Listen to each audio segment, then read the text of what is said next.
সাকিব খানকে নিয়ে কোনো কাজের প্ল্যান আছে কিনা, ভবিষ্যতে কাজ করবেন কিনা? সাকিব ভাইকে নিয়ে কাজ করার একটা প্ল্যান ছিল, সত্যি কথা বলতে আমরা অনেক জায়গায় গেছিলাম, বাট প্রডিউসার একটা চিটিংয়ের কারণে আসলে আমরা দুজনেই সরে আসছি।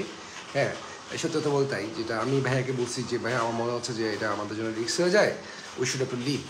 তখন ভাইয়া বলছে তোর যদি মনে হয় যে এটা আমাদের লিভ করা উচিত, আমরা ইনশাল্লাহ বেস্ট কিছুর জন্য ওয়েট করি, এই আর কি।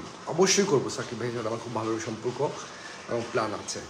বাট সাকিবের ফ্রেন্ডরা দেখলাম উল্টাপাল্টা কিছু নিউজ করছে আমাকে নিয়ে। আসলে আমি জানি না আমি খুব খারাপ বানাই কি না, বাট আমার তো মনে হয় যে প্রপার বাজেট দিলে সাকিব ভাইকে আমি এমনভাবে প্রেজেন্ট করতে পারবো যেটা আজ পর্যন্ত কেউ দেখে নাই ইনশাল্লাহ। ভালো budget, proper script, proper timing পাইলে ইনশাল্লাহ আমার মনে হয় যে বেস্ট কিছু হবে সাকিব ভাইকে নিয়ে। আগার আপনারা আমার লো বাজেটের প্রজেক্টগুলো দেখছেন যে আমি চেষ্টা করি আমার আর্টিস্টকে খুব অন্যভাবে প্রেজেন্ট করতে। হ্যাঁ, তো সাকিব ভাইকে নিয়ে মাস্টার প্ল্যান আছে ইনশাল্লাহ।